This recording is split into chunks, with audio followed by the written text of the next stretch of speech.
Meghan Markle has built up some enemies in her lifetime, so in this episode we're looking at Meghan Markle versus Dan Wootton.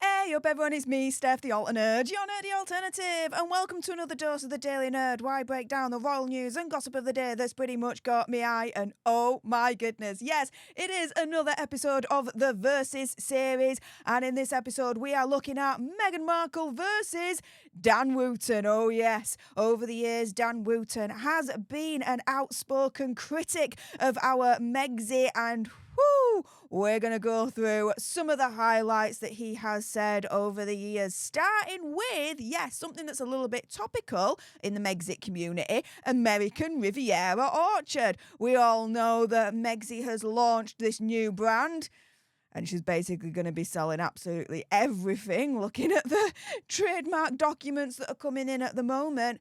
However, this is what Dan Wootton had to say about American Riviera Orchard. Oh, yes. This is like goop on acid, isn't it? And not in a good way. American Riviera Orchard is like goop on acid, but not in a good way. Oh, but my goodness, he does not stop there. Yes, he goes in on their current and previous deals. More specifically, Spotify and Netflix. What did he say about that? Oh, you can only imagine, right? This is what they do, isn't it? This is what they do. They want to make lots of money. They failed to make money from Spotify. It was a complete disaster. Spotify pulled the deal.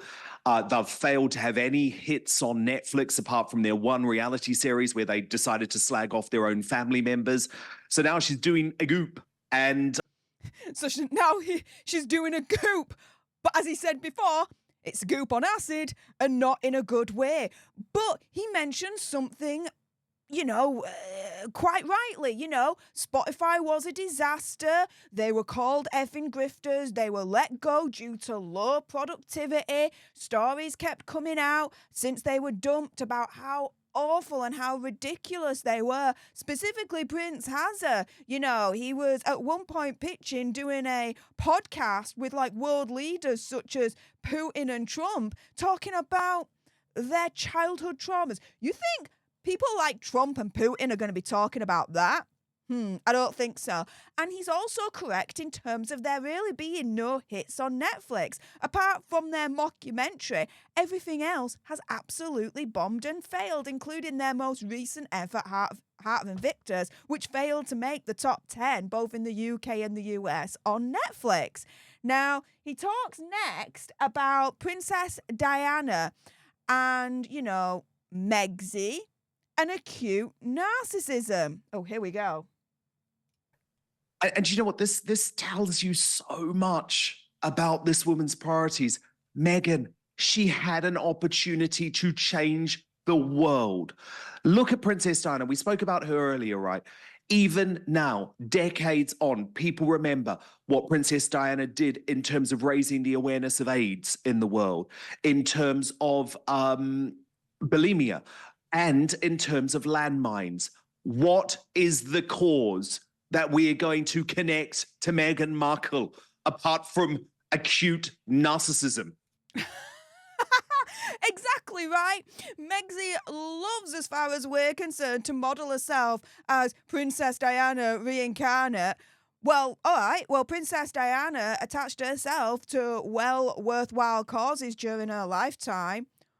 What has Megsy attached herself to apart from, as Dan Wootton says, acute narcissism? But he goes in even further. You want to hear this burn? Course you do. There's pictures of it. Like, this woman just lies about everything, even about her sister. Yeah. And bear in mind, there has been an update in regards to the ongoing legal battle between Samantha Markle and Meghan Markle, and I will be reporting it in a Daily Nerd tomorrow. So, yeah, stay tuned because there has been quite a significant update in regards to that. Now, going on to other Megsy's previous efforts that Dan Wootton had some choice words about. Remember the Vogue guest edit that she did? Oh, well, Dan Wootton had some choice words to say on live TV on a morning TV show called Lorraine in the UK, and he says the following. The Queen will think this is an absolutely idiotic, ridiculous decision, as do I. Remember, Meghan doesn't want to be a celebrity. She says she wants to be a royal. Royals don't guest edit magazines. Celebrities guest edit magazines. Do you get me? Do you see the point that I'm making? And, you know, for all his flaws, he called it out pretty early on, right? Look, what Megsy's trying to do here is be a celebrity, not a royal. What the deuce, right? Now, reacting to the mockumentary that we mentioned earlier on, Dan had some choice words in regards to their recollection of the Sandringham Summit and the aftermath. Yeah, Meghan, this is when I get mad. So let's deal with the Queen first before we come to the outrageous claim about Prince William. Harry needs to understand that the Queen made every important decision when it came to the royal family and the monarchy. He may not want to accept it, Meghan. He may be in denial. She didn't want to see you, Harry, because she didn't want to have to tell you to your face before the summit that you weren't getting your way.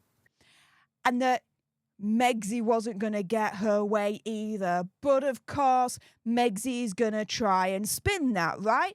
And as Dan Wootton says here, who's really the proven bully in the royal family? I just find completely outrageous because there was one proven bully in the royal family. It was your wife, Harry. There we go. He does not mince his words whatsoever. And here, who does she hate the most? The closest insights into the real Meghan Markle, actually, so I was glad that it was included. But she hates William. She hates Kate. Yep. This is family. But she hates Prince William. She hates Princess Catherine. You see a pattern? Because she ain't too fond of her own flesh and blood either. It's quite interesting, right? How she dislikes everyone, essentially, from both sides of the family, apart from Prince Hazard. She's really got him isolated, hasn't she? And it comes to this point that Dan Wootton says here, who's controlling who? He's trying to paint it as some sort of fairy tale. Then I'm sorry, you are controlled. You are controlled and you are manipulated. And I think that is the poison that Meghan has long been whispering into his ear. Yeah, that Megsy has been controlling and poisoning Hazard, whispering all the control and poison in Hazard's ear to, a penny conspiracy theory, whatever, get him isolated from his own family, so she has him all to herself. Now, speaking about the Spotify malarkey that we mentioned earlier on, Dan Wootton had even more choice words to say, saying that Megsy is every broadcaster's worst nightmare. Speaking of the end of the deal, he said, quote, "It's not as if Spotify didn't try to get things going. They even helped build a studio in the couple's enormous Montecito mansion, of which their contract helped secure their mega mortgage. In exchange, they had Megsy hounding the company's top executives with requests for last-minute changes to her own podcast. In other words, she was every broadcaster's worst nightmare. And I would imagine, a bit of conspiracy theory, whatever, she's the royal family's worst nightmare, right? But as Dan Wootton also pointed out, when it comes to Hollywood, entitled, lazy, afraid of hard work, and they're not going to be paid the millions that they think that they're owed. Because Megsy, he writes, has long had a reputation as a diva. A director who worked with her on a movie Dan writes, once told him, seriously, she was the worst actress I've ever had the displeasure of having to manage, outlining how she made a host of ludicrous and unreasonable budget-busting travel and personal requests. Of course, Spotify was more than happy to pay for this sort of behaviour when they signed Meghan and her hapless husband Harry to such a record deal in 2020. Unproven as broadcasters, the couple's name was enough to help burnish the company's fledgling podcast business, of which over $1 billion was being invested. And Spotify bent over backwards to make Hazza and Megxie happy, capitulating when the couple started to moan about their biggest podcasting success, Joe Rogan, by launching we're going to call this Bud Light, for the YouTube human reviewer, misinformation policy, which makes the complete collapse of the Sussex deal after just 12 pitiful episodes of Megxie's awfully woke celebrity mournfest archetypes and a boring Christmas special even more extraordinary. And extraordinary it was indeed. Now, more recently, Dan Wootton has turned his attention to, as far as I'm concerned, opinion, conspiracy theory, whatever, Meghan Markle's Sussex Squad, right? Because the Sussex Squad, as we all know, are doing what they are doing for Megxie, right? For their, as they would call it, princess, queen, whatever, right? And yeah, Dan Wootton's coming for them as well. Here we go. I'm working on this piece for the new platform about the Sussex Squad. Now, these are the internet trolls who literally work on behalf of Harry and Meghan's message. Now, Harry and Meghan are obviously removed from them directly, but what they have never done is come out and say, we abhor the behavior of the Sussex Squad, and we encourage the Sussex Squad to stop their behavior. And the behavior that I'm talking about, by the way, is trolling far worse than anything else I've seen on the internet. I mean, these are the nastiest, most horrible, vindictive people in the world.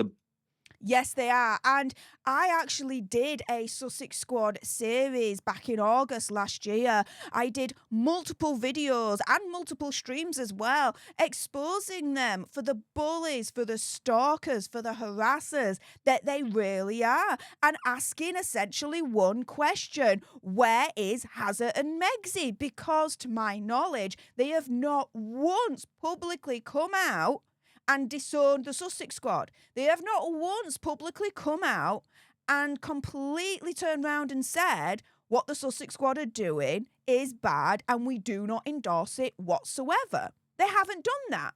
Yet Hazza and Megxie are all about trying to make the internet safe from such bullying, stalking and harassment. Something's wrong with this picture, isn't it? And Dan Wootton has cottoned on to that. And this is also what he had to say about it. Continue their false witch hunt against me. So if Meghan Markle really cares about the internet trolls, right, why doesn't she speak out against the Sussex Squad? Good question, right? If she really cares about safety on the internet, then why is she not speaking out against the Sussex Squad? Her and Prince Hazza, really, at the end of the day. But as Dan said, yes, he was working on a piece about the Sussex Squad, and it actually has now been released. You can go on to danwootenoutspoken.com. He has made a blog about it, and you can also go onto his YouTube channel, Dan Wootton Outspoken, and there it is right there. It was released within the last 7 days, exposed Harry and Meghan Sussex Squad, Dan Wootton's special investigation. I've actually watched it. Oh, it's a decent investigation indeed. The Sussex Squad, I can only imagine, are not happy with that video. They are getting exposed to filth, guys. It is insanely amazing.